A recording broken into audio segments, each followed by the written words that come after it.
Welcome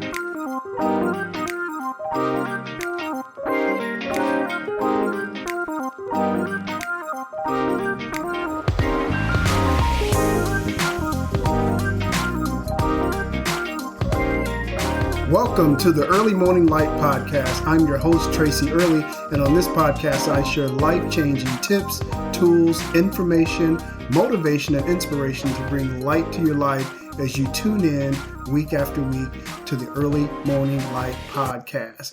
And before I get started, I just want to apologize that I actually missed my very first episode in weeks, actually since the start of the podcast last week. So if you notice, there was no episode 14 last week. I apologize for that. My excuse is that I was actually out of the country last week and just was not able to record an episode last week. So apologize for that. But guess what? I'm back. Early Morning Light is back. We're going to keep this thing going. And I just wanted to share a little bit of my experience over the last 10 days or so. So for about 8 days, up until about 2 days ago, I spent time in Japan. That's right. I was able to travel internationally with a student group to Japan. And I'll tell you, it was a mind-blowing, exciting, enriching, all of the positive descriptors you can think of. I truly enjoyed this experience in Japan with the student group and the chaperones who went with me. It was just an awesome experience. We went to Tokyo, we were in Kyoto, we were in Osaka, all over Japan with the tour company. And it was just an amazing experience. I mean, I would definitely go back, and I would recommend, if you get an opportunity to go to Japan, go back. And I'll talk a little bit about why. But as I was there, I just began to kind of reflect and think about the experience that I was having there, and just kind of compare it to the life that I've lived, or I live in the United States of America. And there were a couple of key things that I took away from this experience. Number one was that it is so important that we find a way or take some time to get out of our U.S. bubble.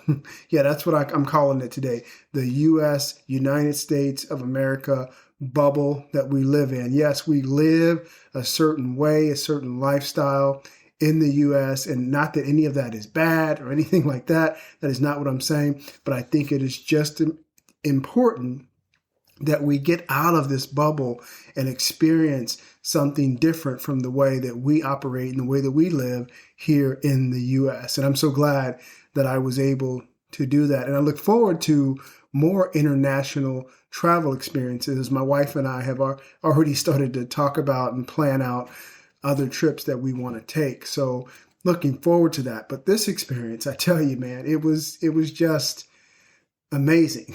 I mean, it was awesome. I mean, all those words that you can think of. But as I was there, I was just thinking that there's so many ways that we as citizens, as United States citizens, that we can just get better. And when I say get better, it's in relation to what I experienced there in Japan for this particular episode. And one of the things I noticed was just the cleanliness of the environment in the culture there in Japan. I mean, it was just mind-blowing how clean it was. I mean, you look around and there was no trash on the ground. I'm talking in city areas, there was no trash. There wasn't cigarette butts, not even like a little piece of chewing gum. I was looking, I couldn't find anything. There was no trash. And the amazing thing about that was that a lot of people tend to eat meals at outside street vendors.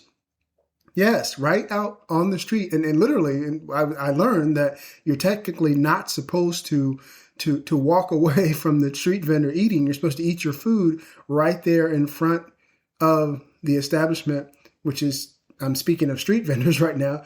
You're just supposed to eat your food there and then throw the trash away. And my experience in America would be that, there would be more trash on the ground if people were eating and had wrappers and trash outside. But there was no trash anywhere in my first few days there in Japan. And that was just amazing how they were able to do that. And the crazy thing about it is there really weren't a lot of trash cans around. Like, there were times when it was hard to find a trash can, but because I knew that it was customary to not throw trash on the ground, or, to get rid of your trash properly, there was a moment when I was walking around literally with a napkin and 2 chopsticks in my pocket because there was no trash can in sight. So I just held on to it until I found a trash can. So the cleanliness was just something that just blew me away. I mean, from the street to the hotels, the hotel lobbies, everywhere you looked, it was just so clean. And it became evident that the people of Japan took great pride in their cleanliness and keeping things clean. And I just started to reflect on that and think, what if we, as U.S. citizens, made that commitment to each other that we're going to keep our environment clean and tidy as they did? I mean, clearly it can be done because they were doing it, and they were doing it well. The other thing that just kind of hit me as we spent this week or these days in Japan was that most of us, if we really thought about it, or if we experienced something different, would notice that we probably have more than we need. Let me say that again. Most of us, if not all of us, if we were really going to be honest, would agree that when we look at all the things that we do have, the things we have in our possession, whether it's the homes you live in, or the cars you drive, or the clothes you have, we probably have more than we need. And why did this hit me? Well, we were on a tour one particular day, and there was a guy who was our guide, I guess, for that day, who was actually from somewhere in Wisconsin or somewhere here in the U.S., but had moved to Japan because I think his wife was from there or something. I don't remember that part of the story. But in the midst of the conversation, as he was kind of sharing his experience there, and he loved it there from what he said to us, someone asked him about his apartment, because a lot of people live in apartments there. And he shared that he actually lives in a 660 square foot apartment with his wife and 2 or 3 young kids. 660 square feet. 1 bedroom, a living room, and I'm assuming a kitchen, and just he and his wife, and all 2 or 3 of the kids. I can't remember if it was 2 or 3, but whatever. It was a lot of people to be in such small quarters. And that it just kind of hit me when he said that he didn't seem stressed about it. And that was just the way that people tend to live in certain areas in Japan. So I started thinking about it as I looked around at the hotel rooms.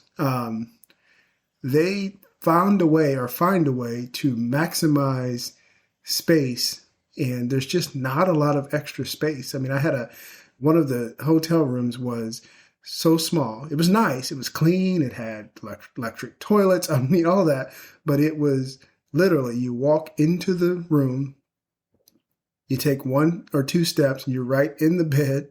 You get up from the bed, you take 1 or 2 steps to your left or your right, whichever side it's on, and you're already in the bathroom with the shower.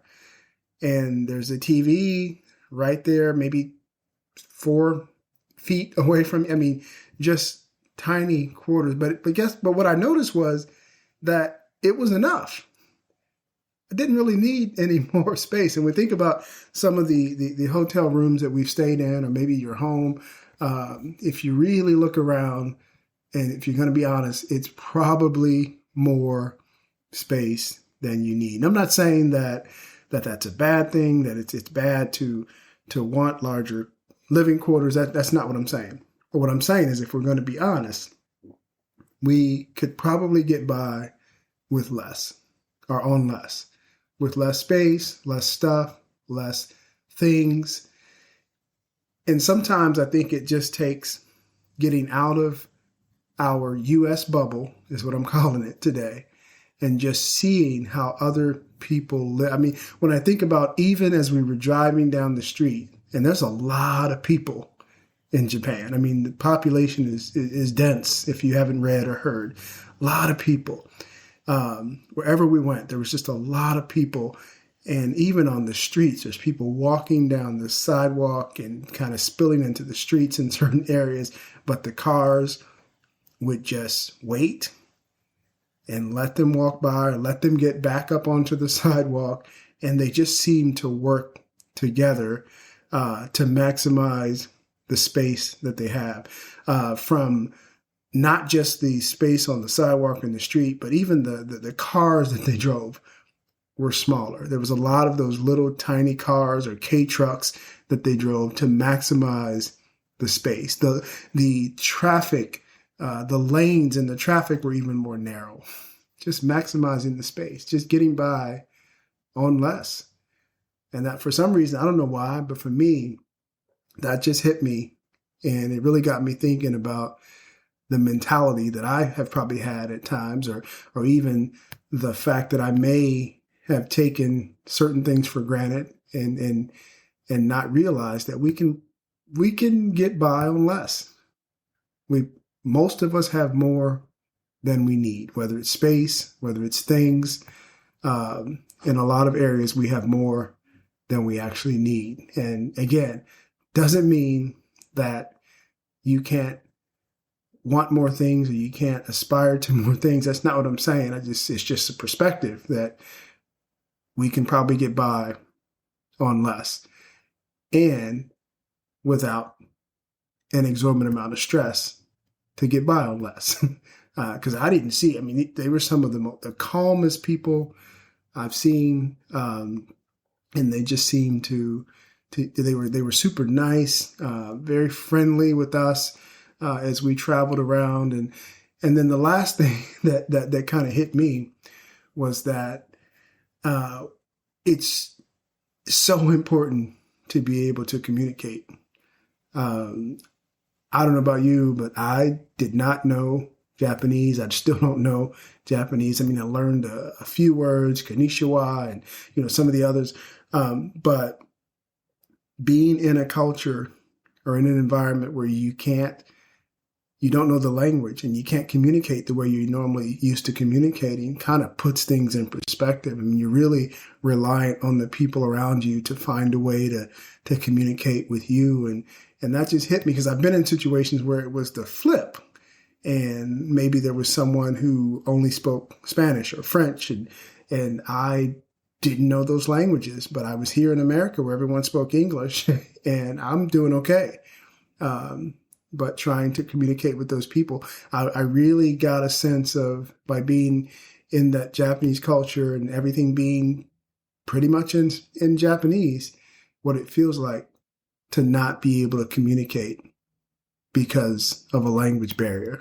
I mean, it was really pronounced for me. I mean, it wasn't overwhelming, but it just put things in perspective. So that was the experience. That's where I was last week when I did not record an episode.